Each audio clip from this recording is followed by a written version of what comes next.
بسم اللہ الرحمن الرحیم۔ آپ خالد اقبال یوٹیوب چینل دیکھ رہے ہیں۔ ناظرین، جس معاشرے میں اپنے بزرگوں کی عزت کرنے کا رواج نہ ہو، اس معاشرے میں اللہ کی رحمتیں دور ہی رہتی ہیں۔ معاشرے کے جوان لوگ جن کے ہاتھ میں معاملات ہوتے ہیں، وہ یہ بھول جاتے ہیں کہ آج جو ترقی نظر آتی ہے، ملک میں جو کچھ بھی ہے، وہ ان بزرگوں کی وجہ سے ہے جو آج ان کی توجہ کے متمنی ہیں۔ پچھلے 5-6 ہفتوں میں سب سے زیادہ خبریں جنہوں نے جگہ پائی وہ بجٹ کے بارے میں تھی، اور بجٹ میں بھی جو اہم ترین حصہ ہے وہ سرکاری ملازمین تھے، اور اس میں سے بھی زیادہ توجہ کا مرکز پینشنر رہے، جن کے لیے بوجھ کا لفظ تواتر سے استعمال کیا جاتا رہا۔ زندگی کے دن گننے والے بزرگ انتہائی دکھ اور غم سے یہ سنتے رہے کہ IMF ان کے منہ سے نوالا چھیننا چاہتا ہے۔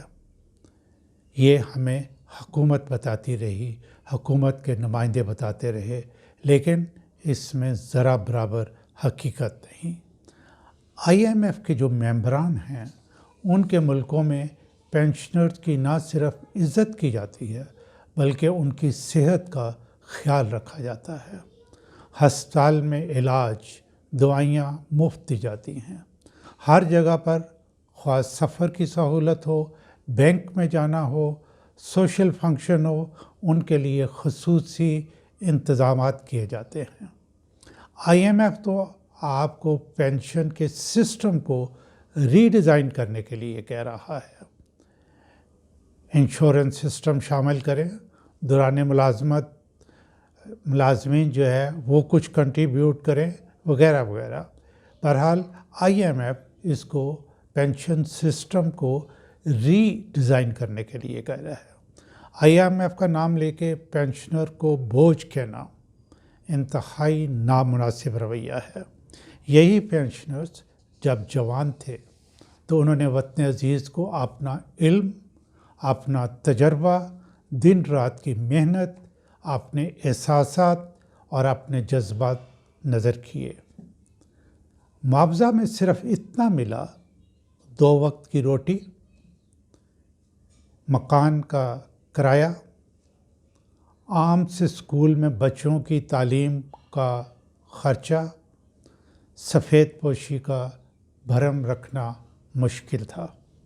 یہ سارا کچھ اس لیے کیا اور اس امید پہ کیا کہ بڑھاپے میں ریاست ان کا خیال رکھے گی، نہ کہ ان کو بوجھ کے نام سے بار بار پکارے گی۔ ادھر ادھر سے آئے ہوئے فیصلہ سازوں کو شاید معلوم نہیں، جو ہی سرکاری ملازم ریٹائر ہوتا ہے تو اس نے اپنی بچیوں کی شادیاں کرنا ہوتی ہیں، بچوں کی تعلیم ادھوری ہوتی ہے۔ پینشنر ڈھلتی عمر کے ساتھ اسے بیماریاں اور معاشرتی پریشر اور ٹینشن آ لیتی ہے۔ اب سرکاری ہسپتالوں میں وہ طویل لائنوں میں لگتا ہے، دوائیاں اپنے پلے سے لیتا ہے۔ جس طرح بجلی کے بلوں اور گیس کے بلوں میں اضافہ ہوتا ہے، اس اضافے کا بوجھ پینشن برداشت نہیں کر سکتی۔ ذرا حساب لگا کے دیکھ لیں، زیادہ تر اسی گام میں 70 سال کی عمر کو پہنچنے سے پہلے اس جہان فانی سے کوچ کر جاتے ہیں۔ کبھی سوچا یہاں ریاست کا کردار ہے کہ وہ آگے آئے اور جنہوں نے اس ملک کو ڈیولپ کرنے میں اپنا کردار ادا کیا، ان کے بچوں کو اس قابل تو بنا دے کہ وہ خود سے کمانے لگیں۔ فیملی پینشن بند، کتنے ارب بچائیں گے آپ؟ آپ کہتے ہیں کہ اس سال انفلیشن کی شرح صرف 6.5% رہی، اس لیے پینشنر کو ان کی پینشن میں صرف 7% اضافہ ہوگا۔ جن کمروں اور جن کمپیوٹرز پر بیٹھ کر آپ نے یہ کیلکولیشنز کی ہیں، برائے مہربانی ان کو کسی اور مقصد کے لیے استعمال نہ کیجیے گا، ورنہ آپ کو ملے گا بگ فیل۔ سچ بولیں، جرأت سے کہیں کہ انفلیشن 18-19% تھی، لیکن ہمارے پاس پیسے نہیں، اس لیے پینشنر کو 7% دے رہے ہیں۔ ہمیں افسوس نہیں ہوگا، لیکن کیا کریں، دھیان اس طرف چلا جاتا ہے۔ اسپیکر قومی اسمبلی، چیئرمین سینٹ، ممبران قومی اسمبلی کی تنخواہوں میں 200% سے لے کے 400% تک اضافہ کیا گیا۔ ججز کی پینشن کی تو آپ بات ہی نہ کریں۔ وہ جو انتظامیہ کی ریڑھ کی ہڈی تھے، جو اب پینشنر ہوئے، وہ اب اس ملک کے سینئر سٹیزن ہیں۔ ویسے بھی ریاست کی ذمہ داری ہے کہ ان کا خیال رکھا جائے۔ آپ ان کو بوجھ قرار دیتے ہیں، ان کی توہین کرتے ہیں۔ انہی دنوں ایک اور انتہائی افسوسناک واقعہ ہوا۔ پیپلز پارٹی نے سوچا ہم تھوڑی سی پاپولیرٹی حاصل کر لیتے ہیں۔ پیپلز پارٹی کے ایک پرانے معزز رکن نے پریس کانفرنس کر کے تنخواہوں میں اضافہ 50% کے لیے کہہ دیا۔ جناب، یہ پریس کانفرنس کی بات نہیں۔ جب وزیر اعظم صاحب میٹنگ کر رہے تھے، یہ وہ جگہ تھی کہ آپ اپنا پریشر استعمال کرتے، آپ کے بغیر حکومت نہیں ہے۔ تو اس طرح عوام کو دھوکہ دینے کی کیا ضرورت ہے؟ یہ نہ صرف پینشنر بلکہ سرکاری ملازمین کی توہین ہے۔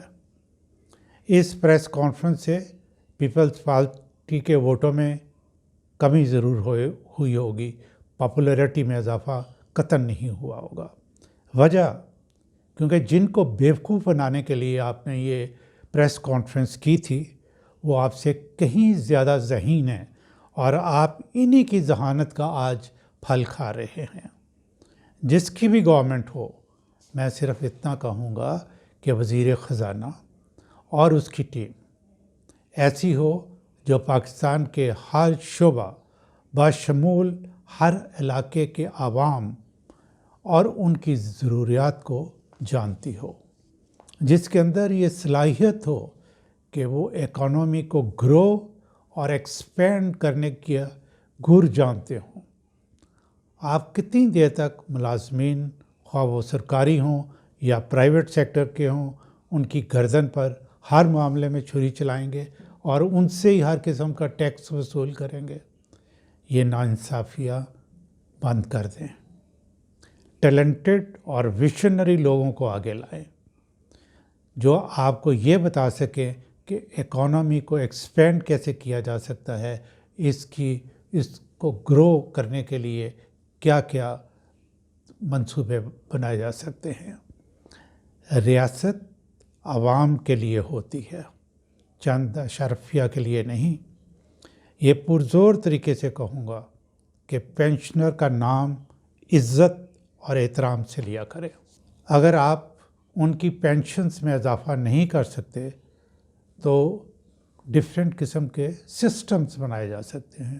مثلاً آپ ان کو ایک کارڈ دیں تاکہ وہ کارڈ ہسپتال، کوئی سفر کرنا ہو، ایجوکیشن وغیرہ ہو، تمام سیکٹر میں ان کو کچھ سہولیات مل سکیں، جس سے پتہ چلے کہ انہوں نے 25-30 سال اس ملک کی خدمت کی ہے، اس وجہ سے ان کو یہ سہولیات دی جا رہی ہیں۔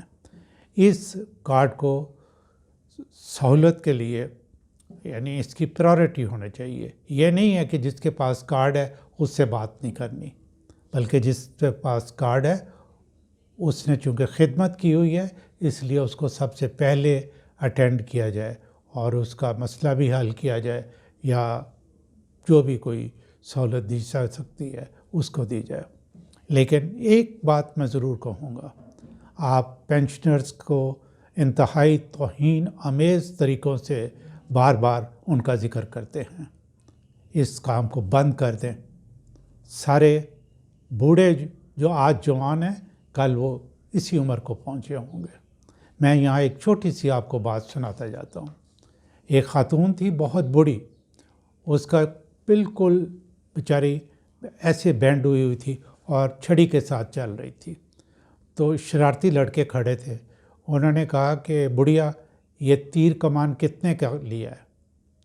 تو بڑھیا نے بہت ہی زبردست جواب دیا، اس نے کہا وقت آنے پہ مفت ملے گا۔ تو یہ جتنے جوان ہیں اور اس وقت پینشنر کے ساتھ اس طرح کا بیہیو کر رہے ہیں، یہ ان کے ساتھ یہی کچھ ہوگا۔